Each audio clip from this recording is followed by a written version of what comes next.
Africa Content TV.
yẹ kò kí gbogbo àwọn tó kù nílẹ̀ Fújì ẹ jẹ́ kéré ó máa tó àwọn ọmọ oṣù December lọ ọdún yìí abájà ìmọ̀ padà ṣiṣẹ́ àmì wá sílé ó bá láti yẹ òbí kí sẹ́yìn fi hù mí òbí kí sàá ṣe máa kọ́ ni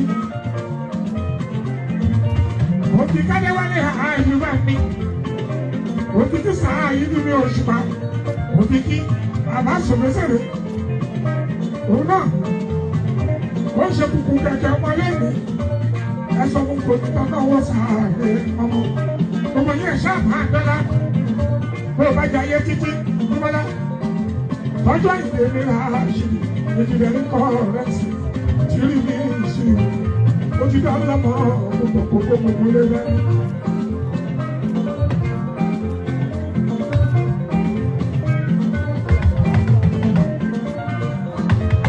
bó ti ṣe fi fún gbogbo àwọn tó kù èrè àsàlátù báyé bá ń jáyé òde ní tọ́lá rẹ̀. orí àsàlátù ló kọ́ ó mú wọn lóhùn Fújì yẹn lọ ó tẹ jókòó ó ká ilẹ̀ rí arúgbó ìṣọ̀lá ẹtú wo bí ó pínra ẹ̀ sí Síkírù Àyìndé ẹ wo bí tó pínra ẹ̀ sí Kọ̀lẹ́tì Àyìnlá Wasiu Àyìndé ẹ wo bí tó pínra wọn sí Àyìndé ní wàásù òwò àtọ ló gbára tí wọn náà òbí kí Saoty ní yàrá rẹ o gbogbo yìí tó dá wákàtí àná bí mo tẹ̀ ká kò ní bàjẹ́ ọlọ́wọ́ bá Amadi Aláwìyé ọ̀sán ní Wasiu Sadiq gbogbo ẹni tó kọ wákà pátápátá lẹ́yìn kẹsẹ́ ní kí olórí ọjà ní tó ti ta òun lójú báwa sọ tèmi o kó já sọ pé o ó ti báwa sọ tèmi kó já sọ pé ó jíṣẹ́ gbogbo lé ẹkú ìpalẹ̀mọ́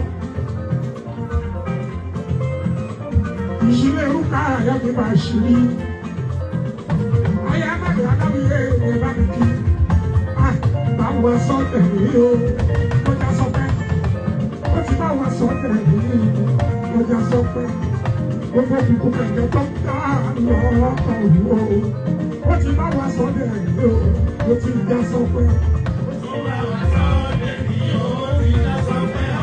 Ó ti bá wa sọ ọ́dẹ̀ ní ó já sọ pé.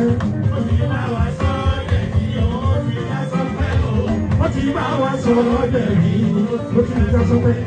Gbogbo tó ń dá wa lọ nínú ọdún táwọn yìí ló ti ní ojú. Ọmọ yẹn kó àdúrótì lágúndá. Aláàjì náà ní ìlú Mọ́kìyí. Ájíkà ní káàsì ilẹ̀ Mọ́kìyí. Ẹ̀yin àgbàlagbà, wọ́n ti jọ gbogbo ẹkùnrin àìlú òtítẹ́ ìmúlẹ́rọ. Adé sọ tipẹ́tipẹ́. Ìjẹ̀bú lọ́rọ̀ ni lọ́láṣà. Arúgbó ní Ìṣọ̀lá ọmọ obìnrin o. Òwúrọ̀ fi ìṣẹ̀lẹ̀ o.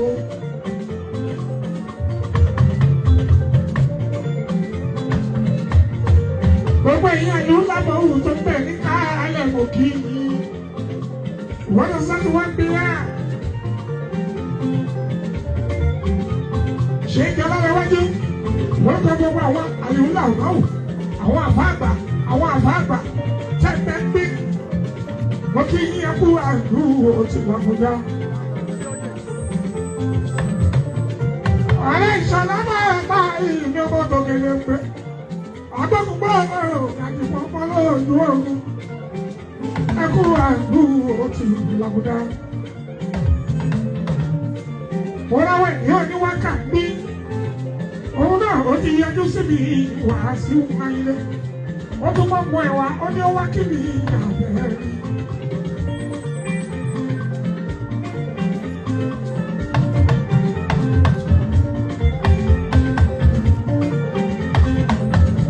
Abdulrasaq ọmọ Bákọ̀yà. Ọ̀túnba láàrin